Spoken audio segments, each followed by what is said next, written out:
Hello everyone, welcome to yet another Buddy webinar. Today we are going to learn how to fix bugs in PHP, but not only in PHP, in a much easier way rather than using all those dice, vardams, console logs, and XDebugs, because XDebug is so difficult to set up. With me, I have the creator of Ray application, Ray debugger, Frank van den Herten. Frank, Hey, good tell evening. us tell us a few words about yourself. Yeah, I'm a mainly PHP and Laravel programmer. I work at a company called Spatie in Belgium, and together with my colleagues, we create digital products and courses. We created a lot of things. In my free time, I created some SaaSes as hobby projects as well. So yeah, I'm into programming, and I'm also a little bit. Let me tilt the camera a little bit into music as well. I got some cool synthesizers here and there in my room. So yeah, music and programming. That's me. And I am Maciek Palmowski. I am a WordPress ambassador and your favorite and only webinar host here at Buddy. So today like I mentioned, we are going to learn a bit about debugging in PHP using Ray. So we are going to learn how to install and use it. We'll see how Ray works and how it can speed up your whole development process. Uh, Also, if you like what we are doing here, don't forget to subscribe to our YouTube channel. You will be not only informed about what's new is coming, but you will have a chance to watch all the other webinars we already did. Okay, so without any further ado, Frank, show us how to use Ray and tell us a few words about it. Okay, I've prepared some slides. I've also prepared Okay, a I'm little sharing your demo. screen already. Yeah. Yes. Okay. I'll share a couple of slides and I'll show you how it works. Uh, if there are any questions, Machik, just ask them. I don't mind. And Oh, then and everyone also, if you also have some questions, remember you have the comment sections on YouTube, on LinkedIn, on Facebook. Use them, and we'll try to respond to as many as possible. Uh, so, all right, let me take it away. So I'm going to talk about fixing bugs faster using Ray. Yeah, I've already introduced myself a little bit. I'm Freek. I'm a partner and a developer at Spatie. You'll also find me on Twitter. My handle is Freek Meurze. I got a blog, freek.dev, where I talk about Laravel and PHP development and basically everything that keeps me busy in the web development world. And Odear, Mailcoach, and Flare are SaaSes that I've created or co-created with my teams. So check those out if you want to support me a little bit. Before heading into the talk about Ray itself, I want to say a few words about the open source efforts that my company Spatie does. We currently have about 300 packages registered on Packagist, which is PHP's main code repository. They've been downloaded now for 350 million times, which is quite amazing if you know that our team only consists of 9 people. And currently, our open source packages are being downloaded for about 18 million times a month. So um, people seem to really like it, and that gives us a lot of joy as well. If you want to know more about our open source efforts, just go to our company webpage and go to the open source page. If you use PHP or Laravel, I'm sure we have something that could be of use in your next project. Now, those packages, they are not entirely free. There's a special license on them, and that license is called postcardware. which means if one of our packages makes it into your production environment, you are required to send us a postcard. And so every day we get a couple of postcards from the whole world. And yeah, this is one of the things that keeps us motivated, getting those beautiful postcards. And we also take a picture of those postcards and we put them on our virtual postcard wall so you can enjoy them as well. And you'll find that page also on our company website. Now, if you want to support us, we also have paid products next to all the open source products. Just go to the products page to see what we have on offer. Okay, with that out of the way, let's talk a little bit about debugging. So, debugging in PHP, what are your options? Well, there are two main options. You can either do what is commonly called dump and die debugging, and this involves functions like dump and die, or infor, or printr, or var dump, to quickly put stuff on your console, on your screen. And on the other hand, we have XDebug, which is like the big daddy in debugging PHP. It's a step debugger, meaning you can freeze the code, you can see the contents of the entire memory. So it's really powerful stuff you have there. Now, the author of XDebug, he tweeted this in 2020.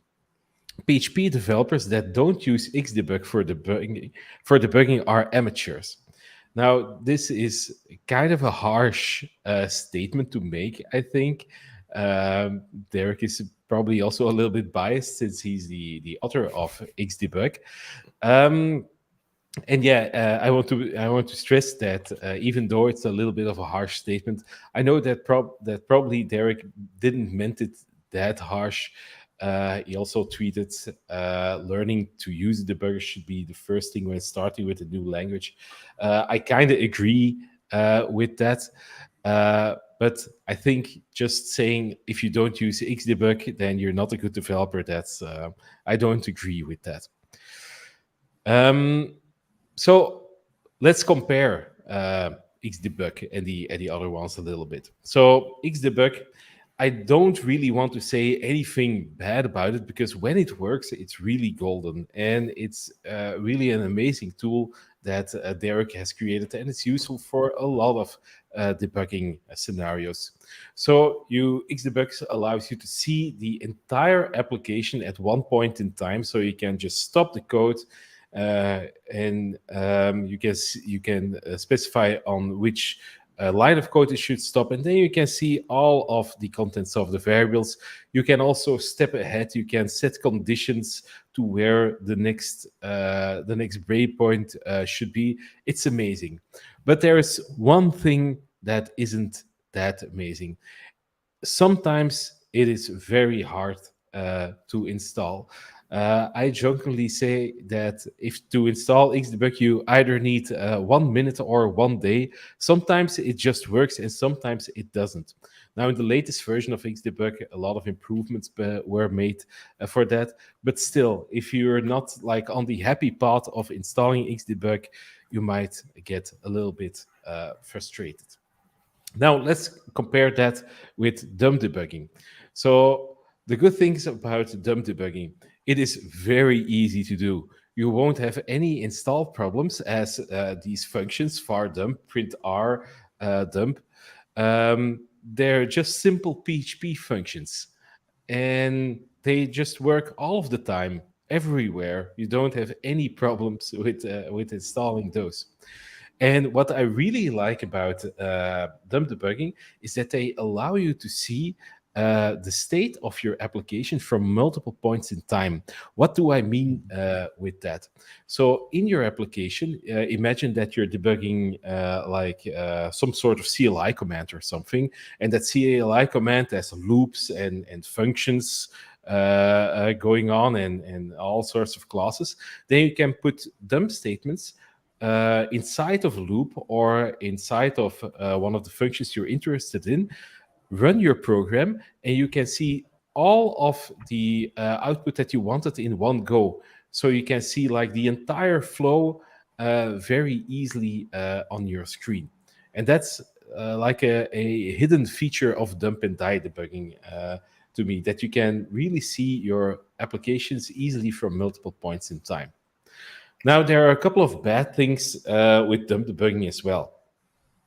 Imagine that you're creating like a web page, and you want to debug stuff. If you put var dump somewhere, then that var dump will probably output somewhere where you don't expect it, and the entire of your HTML page will break.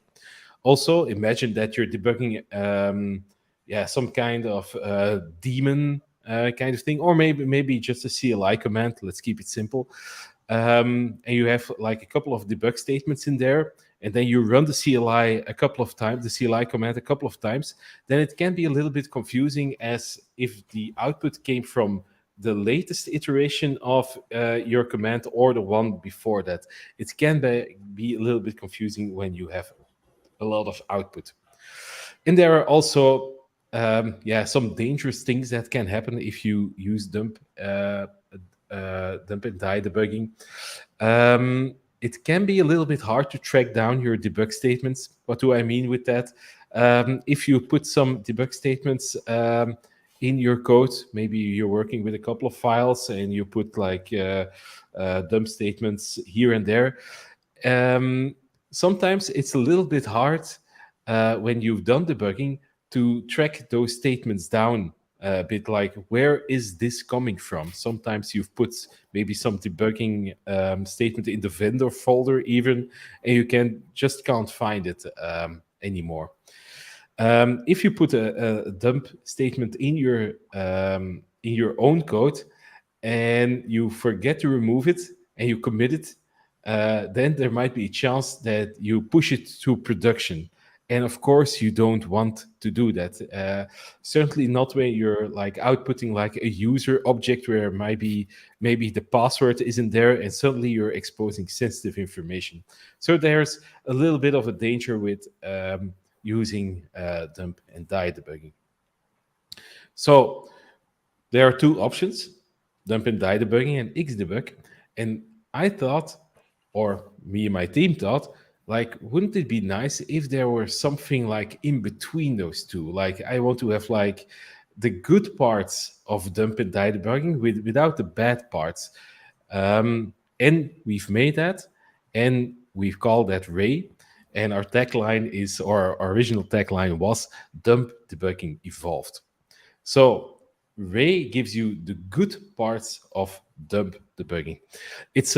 Ray itself is a beautiful little desktop application, and it's also a PHP package, and we also have packages in other languages as well. And all of those packages, they expose a Ray function, and with that Ray function, that you can use that instead of the dump function or the print r or var dump. And that Ray function is much more powerful in formatting the debug information that you need. So, and it's also not only for sending strings to Ray, but it also allows you to see the queries performed by your application, the mailables if you use Laravel. We can even pause your code, and it can do much more. It's a paid piece of software, but we do have a free trial. And I also have a little surprise at the end of this talk, but I'm not going to spoil that just yet.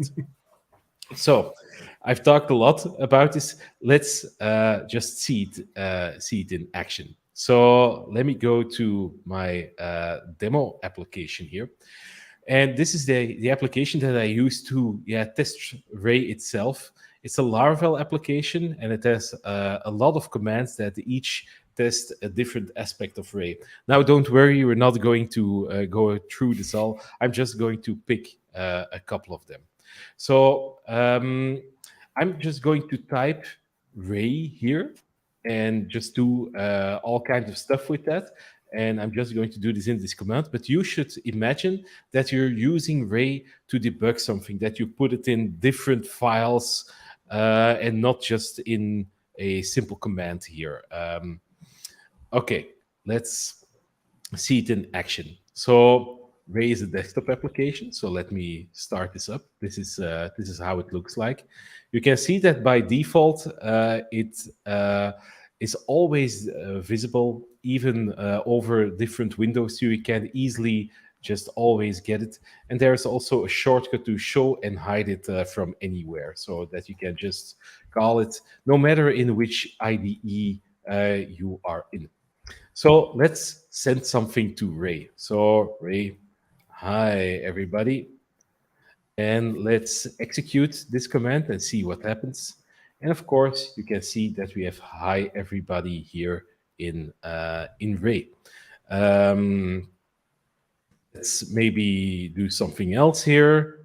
Something else. Something else. And let's also do that. And you can see that we just get those items also in Ray.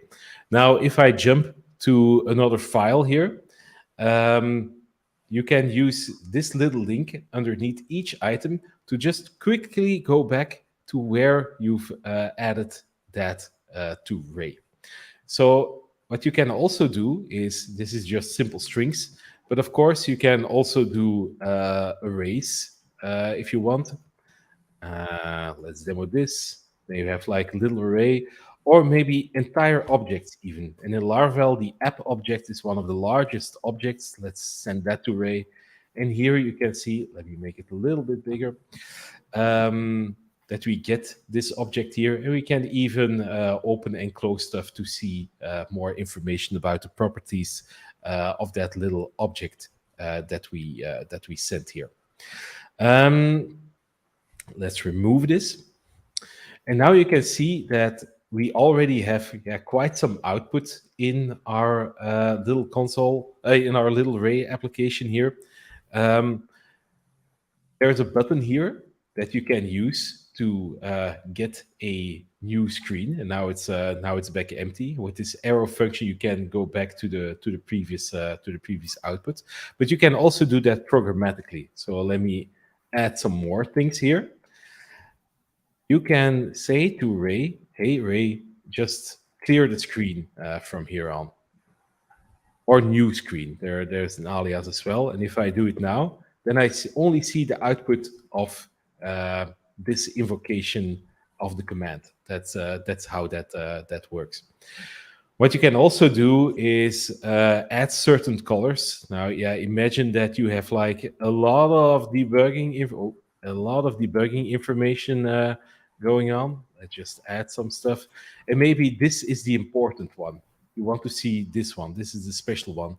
Then you can give it a certain color. So you can just add red on here, and then that one will be colored red. This is the important one.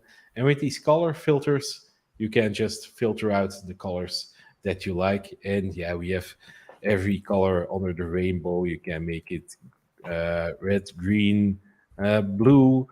We also have sizes, so you can make this one a little bit larger, and you can even add like a label to something. Maybe this one, this. Let's just do it in capitals. Let's demo this. Let's see what happens. So this one got a label. This one is a little bit bigger, and here we have the colors. So that is the basic operation of Ray. Let's see, what else would I want to show? Machik also pointed out before we start the stream that I use a light theme everywhere, like you see. I really like white based themes. For me, readability is very good of this. But I know that a lot of programmers really like dark themes. So let me open up the preferences of Ray. And you can see that we have in our UI section, you can just add dark mode, and you can see that we have a beautiful dark mode in here. We also have thought of people that are a little bit colorblind. We have a colorblind mode, and what happens then? Then we give names to all the colors, so colorblind people can still use this as well.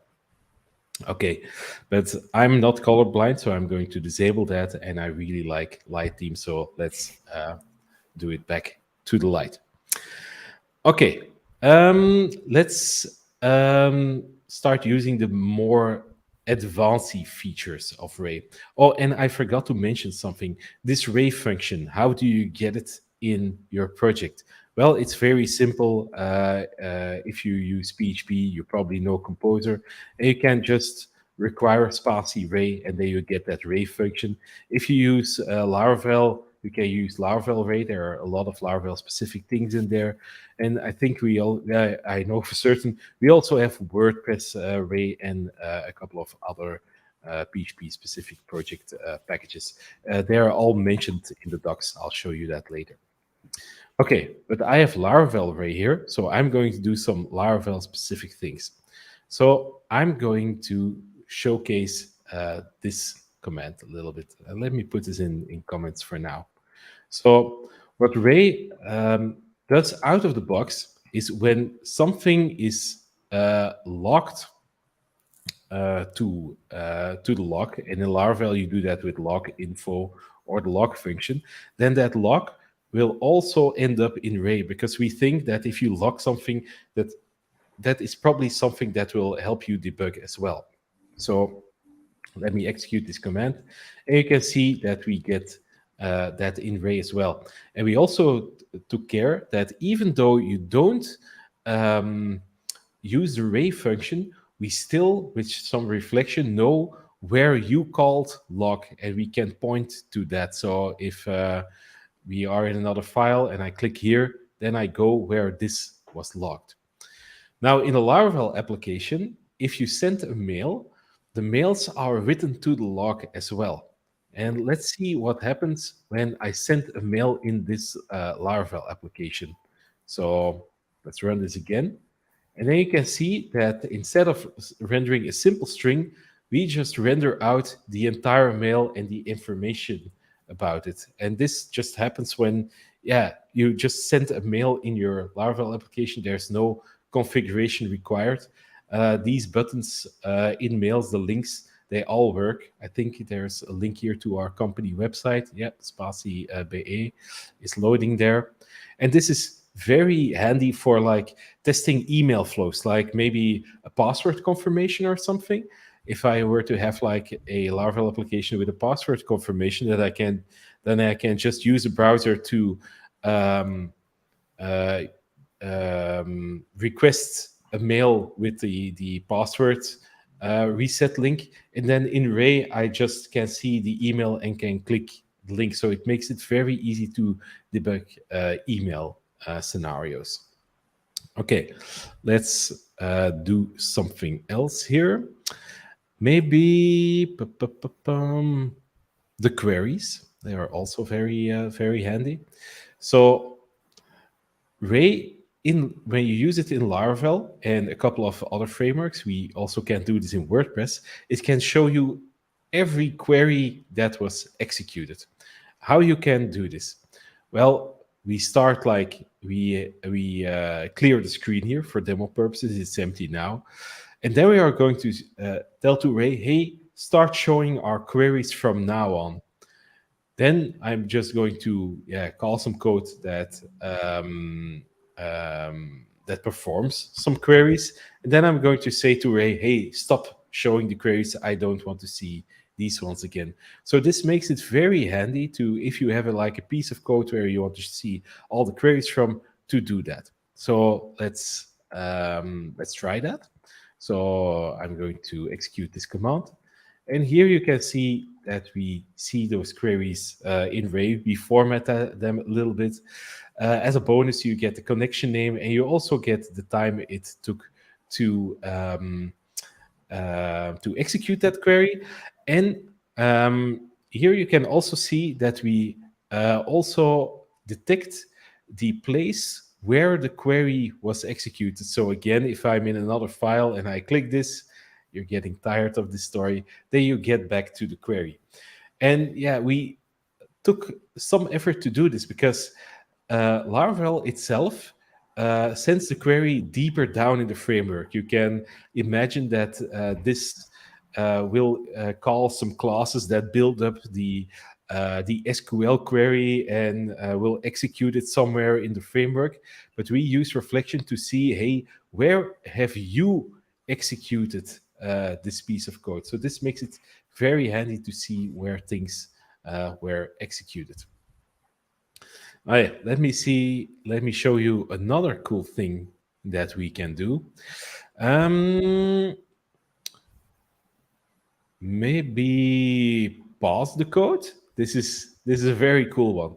So we can actually uh, stop your code from running. And why could this be handy? Well, sometimes you want to see um, maybe the side effects that your application is making. Maybe you have some kind of loop, and in that loop, you're altering the state of your database, and you want to see after each iteration of your loop what that has done in your database. So what you can do is you can just pause the code in Ray and inspect your database before continuing on. Or maybe you want to do something with API calls or something. I think pausing is very, very handy. So let's try that. So we are going to get a new screen, and then I'm going to pause. Then we're going to call pause, and we're not going to go any further, so you won't see this. Let's see what happens here. So we're going to pause. And here you can see that we're pausing. And I have a button here to continue or to stop. And you can see here on my terminal that I don't get the control back because, yeah, we have passed the code. We have not ended yet. So let's continue here. And then you can see we're after the pause. So this has been executed and the script here has ended. Um, Let's see what happens when you press stop. If you press stop, we are going to throw an exception. And here you can also see in Ray, oh, let me make this a little bit bigger, that we also render exceptions exceptionally well. So you can see a little bit of a stack trace here. What we can also do is share that exception. So if you want to share this exception with somebody else that can help you with that, you can just click this button, and then you get like a URL where that you can share with others, where that exception has all the information about it. And this link, should you visit it, it works at the time of this recording. This is a publicly shared error. So yeah, that is exception handling in Ray itself, and um, yeah, I think it is very handy. I use that pause regularly also to debug a lot of things. Okay, let's move on to maybe one or two things, and then I'll just continue with the rest of the presentation. Maybe measuring things. That is also a good one. Let me clear the screen, make this a little bit smaller. So imagine that you want to see how much time a little piece of code takes to run. I think we've all done this at some point. Like if you want to measure something, then you want to, then you probably are going to store like the time in a variable. Then you're going to do stuff. Then you're going to get the current time again. You're going to subtract the original time from that, and then you have the time that the code needed to execute. I've done that 100 times, but I'm not doing it anymore now because Ray can do that now for me. So what are we going to do in this demo? We are going to create a new screen, and then we are going to call measure on Ray. And then we're going to start measuring performance. And I'm going to do this away for now. Then we're going to sleep, and then we're going to call measure again. Let's see what happens in Ray when we do that. So let's measure the stuff, start measuring performance. We waited 1 second, and here you can see that, yeah, we took a little bit over a second because there's a little bit of an overhead. This is how much memory we used. And yeah, this I'm going to explain in a bit. But you can see that we easily have measured like that 1 second of time that we needed here. And I want to point your attention to a beautiful little design detail that my colleague Willem did. So when you start measuring performance, the little label that we have here has like dotted lines at the bottom because we're going to start. And if you stop measuring performance, those dotted lines are on the top, which is, I think, a very nice detail. Now, let me add these things again, and let's see what happens here. So now we have 3 measure calls, and you can see that the first little bit is like the total time that we needed, and for the first sleep we are at 1 second. But here with the third call, so this output, then we've slept in total 3 times, and since the last call 2 times. So you can use measure for multiple points in time as well. Okay, let me show you one more cool trick that Ray can do. But yeah, like I've said, we can do a lot here. But yeah, you should probably go to our documentation to discover it all. Whenever I find something that I want to debug and I think it can be easier, I add stuff to Ray. Now, there's one big feature that I haven't talked about yet. So all of these tests here that I did with Ray are done locally. But uh, uh, remember what I said about die and dump debugging, that if you leave like a dump call in and you push that to production, then suddenly you might be exposing some information about your application. Well, Ray doesn't have that problem at all. Because if you push Ray to production and Ray detects that, hey, there's nothing listening to me here, then the Ray function won't do anything. But what Ray can also do, the desktop application, is create an SSH tunnel to your server, so you can see Ray stuff from production. And I'm going to simulate this with a little script that I've put on my own server. So I'm going to SSH to my own server here. And I've got a little folder here called Ray. And if I take a look at the index.php here, then you can see that I have a array call here. So if I execute this index.php, yeah, oh, PHP, how do I execute PHP? With PHP, of course. Like that, nothing happens. Right? But there's like a little button here, and this is the server button. And here I can connect via SSH to servers. And let's execute the script again. And here you can see that we have a Ray call coming from the fake.dev server. So you can use Ray to fix like little things in production as well. No need to sneakily change something on your server without going to just directly on your server. No, you can just push something to Ray and see it there. And let me prove that this isn't some kind of trick. Let's maybe edit this, and let's add the red color here, and let's execute that again. You can see that we now have the red color here. So yeah, that's also a nice thing that Ray can do. Oh yeah, let me show you something else, because you're probably thinking, yeah, Ray, all good and all, but I'm working in a project that doesn't have like have like I doesn't have like Composer available. And this might sound very strange, like how can you have like a PHP project where Composer isn't used? Well, in a default WordPress installation, you won't find anything Composer related there. And we got a few questions from the WordPress community about that, and we solved that. So let's open up another program, which is called Code Runner. And this is a program that I sometimes use to run little snippets of PHP or other languages. And I'm just going to use the array function here. So array, hi there. And let's execute this. And let's see what happens. And you can see that, yeah, we can't call array because, yeah, that function isn't defined. It isn't in my project. Imagine that this was a WordPress project. Yeah, you can't just make up the array function.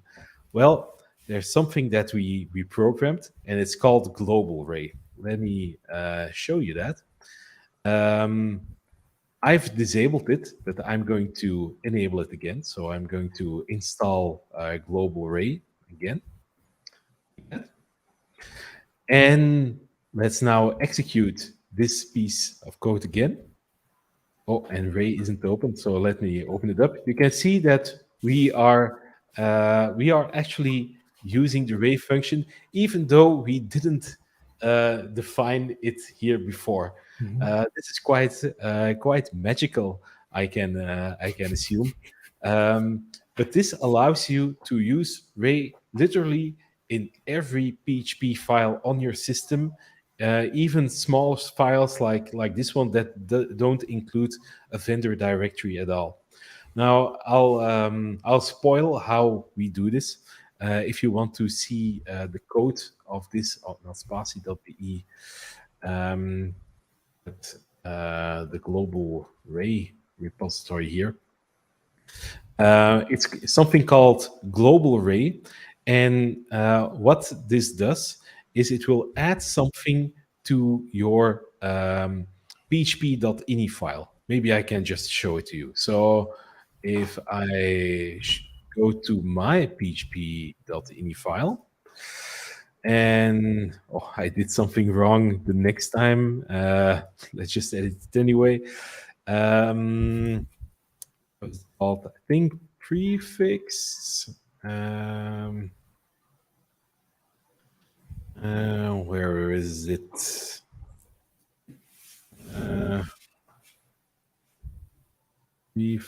Prefix used.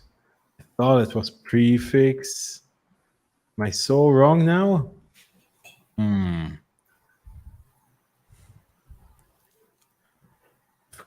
Or maybe you open the version of the ini file before the moment you installed the global version. I know it. It's not prefix. It's prepend. Oh, that's it. This is it. Yeah. So this is a directive in php.ini auto prepend file, and you can actually put a PHP script in there, and that PHP script will be executed before running your own script. So this one, our global array loader, will actually be executed before this one gets executed. And in that global array loader, there we load in the array function.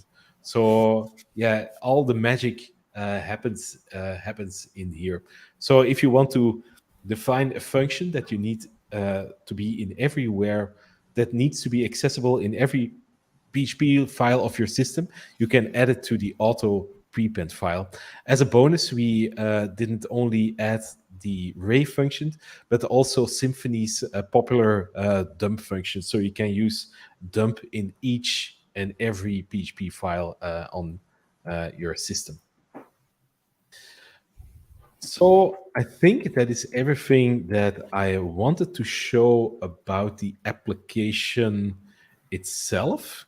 Let me go back to my keynote here and see what other things that I would have wanted to say. Yeah, we've written a lot of documentation about Ray. So if the marketing page is here, by the way, myray.app. Here you can get like a quick introduction to everything. Hey, my face here. You can see the libraries that we have to send things to Ray. So if you use JavaScript, you can use Ray. We even have like a library for Go. And I think we can go here to the docs. And yeah, here you have everything also that we have available, how you can install it in the Laravel application and such. So yeah, we have quite some good documentation. I think that's important for tools like this. Yeah, the marketing page I've already shown you that. And this is like the special thing that I wanted to show you.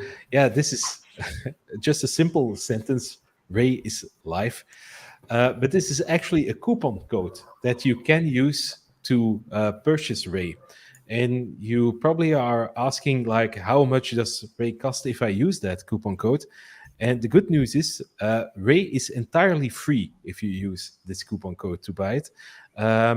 It's only valid today, or no, until Friday, I think, and it can only be used 20 times.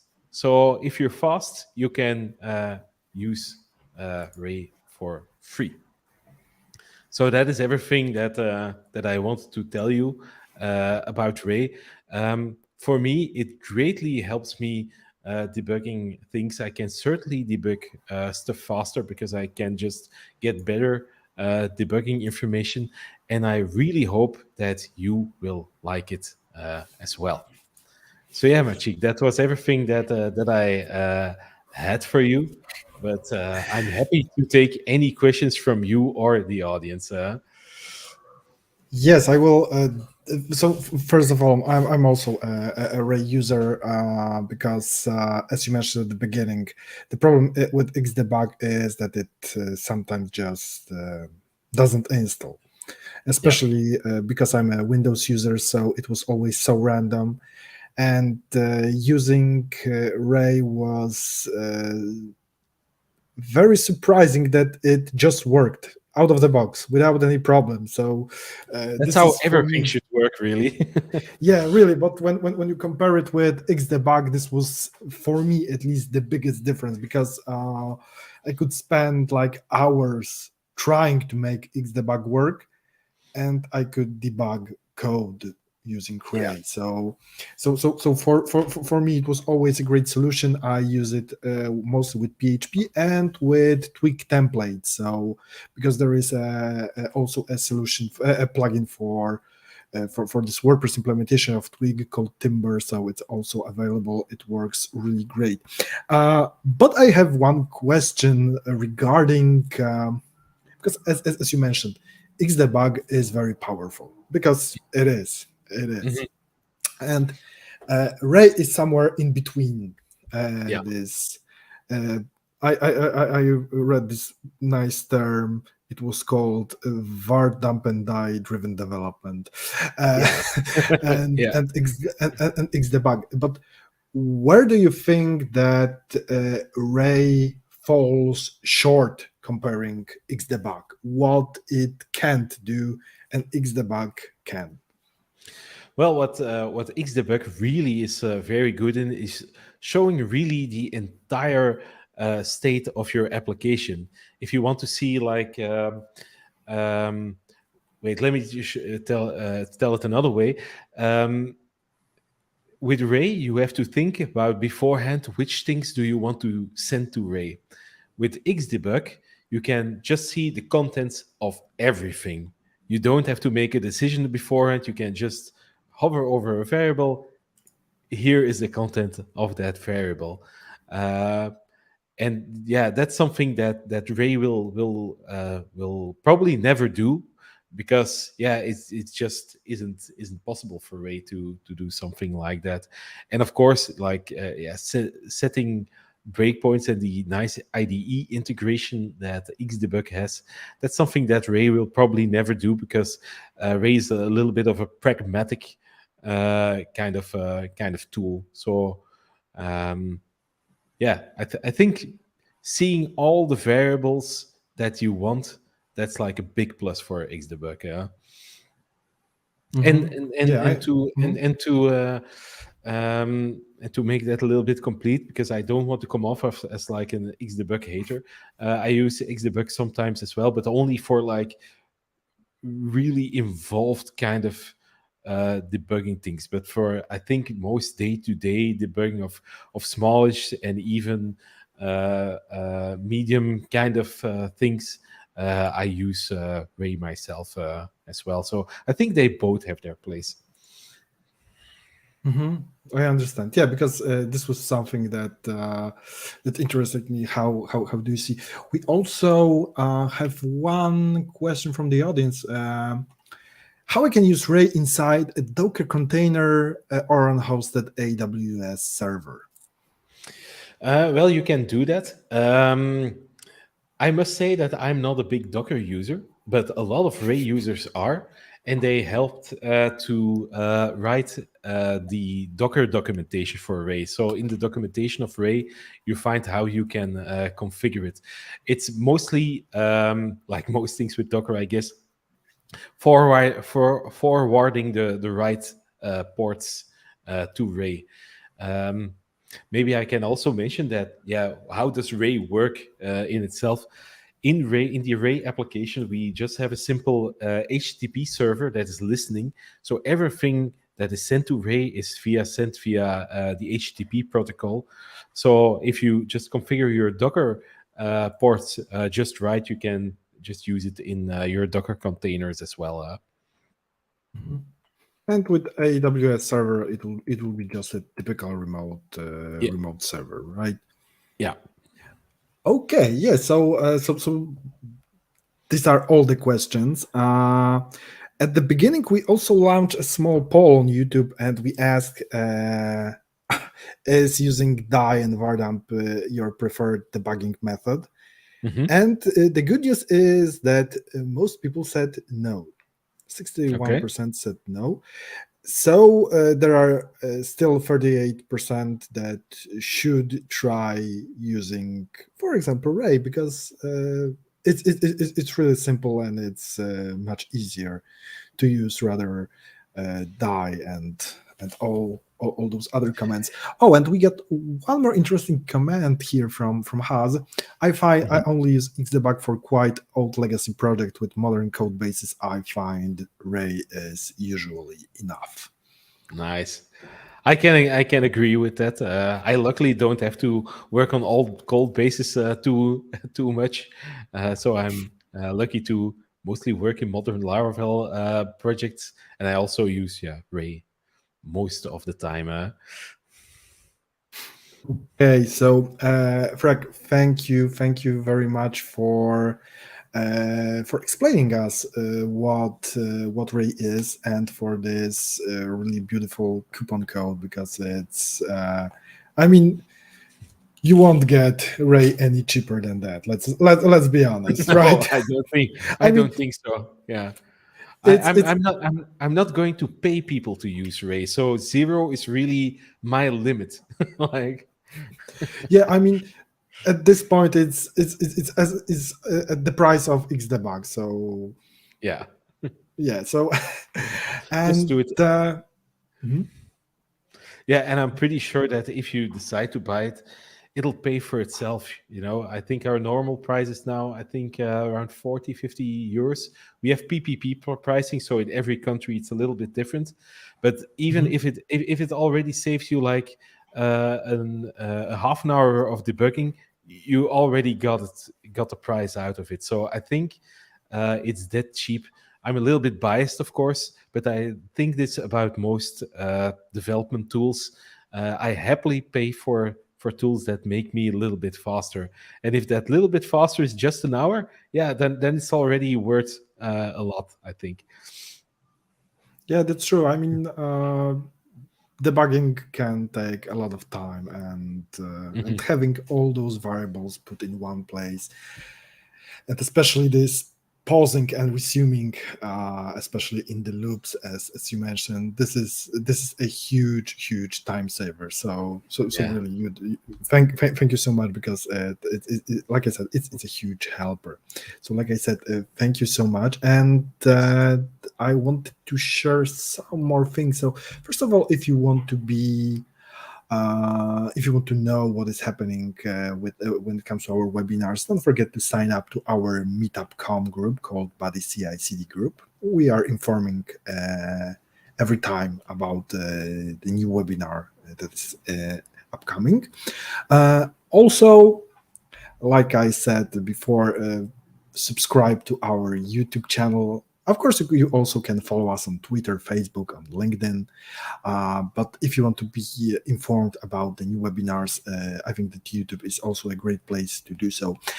We will announce next webinar soon, so hang tight and follow us on those social medias, because it's also going to be something very interesting.